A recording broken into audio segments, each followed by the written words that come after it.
Ia vi ele ali nei tai au a mene.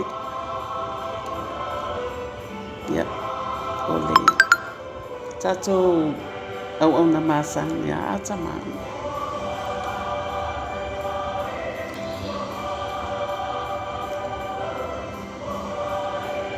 Ia lava tamala o fio nei tai au fo. Ia lava lo sapa ia mar mamalu ia ova la matou tua.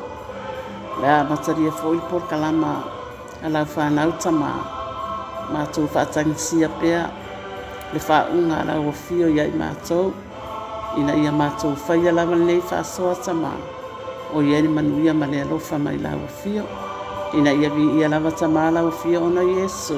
Amene ma amene. Ia ai tātou tele i amataina fo le whaasoa. Ia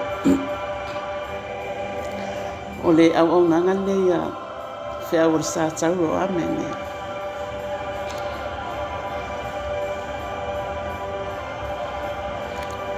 Ia ai le i amataria le whaasoa nei tae au. Ia au lava o nau whaatalo whaatu fo i pa ia man mamalo. Se o tātou atu no pe leo Samoa. Amene. Whaatalo whaatu fo i leo whengaruenga pa ia le atua. Ia whaatalo whaatu fo i ia la leo whaaleanganga umalawa i runga o penga tawhailangi. Lātou la unga fo i le upawina le atua. Amene.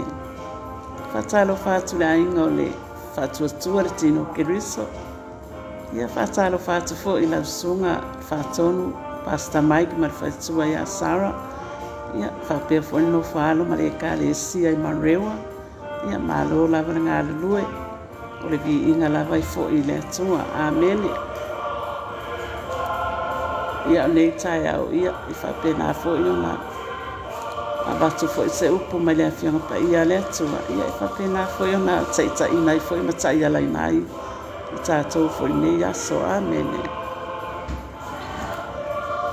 O tātou tuswhai tau o le Iosua. Tā upu mamofa i upu e iwa. Amene. O le whai upu e iwa o te whaatau aina fo i nei tae au. Amene.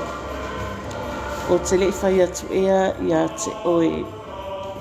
Ia e wha malosi, malotu tele. Awa e te whewhe. Awa e te mata. Awa o le ali i lo atua. Olo ia te oe mea uma e te alu iai. Amene. Mana tua fo i o Iosua o le au na a Mose. Amene. O mai wa mawai le o ti o Mose le au na le ali. O na whitalai mai e leo le ali i. Ia Iosua le au na Mose. E tūlai ma sopo i atu ia Yoritana. Amene. Male nu sa ia te ia. Amene. Fa mai o mea uma e soria e o tō alo whiwai. O te fua ina atu ia te o tō e a fua i le vao le panona e o atu i le vai tawhitelo e wharate i le uma o sa ieti. Amen. O le tusile i o sua o se tangata sa whapena na au na ma le whamaonu ia i lona taitai o Mose. Amene. O se tangata i loto tele ma se tangata i toa. A le tusi lea whetalainga a le atua i a Mose. E whaaloto tele mai a le atua i a Iosua. Amene. Sorry. O ia o se tangata i whapenao na ustai ma tu a tolo na loto i whaalongo le lei i le taimi o Mose. Amene.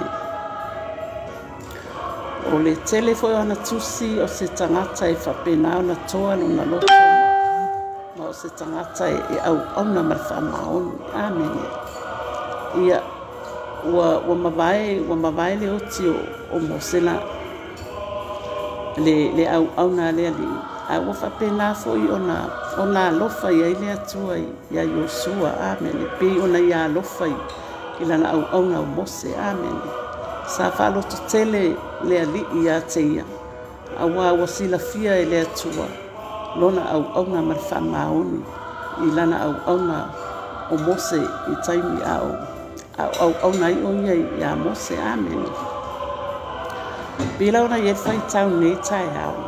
Wal whitalainga lea le atua na whai i a Iosua.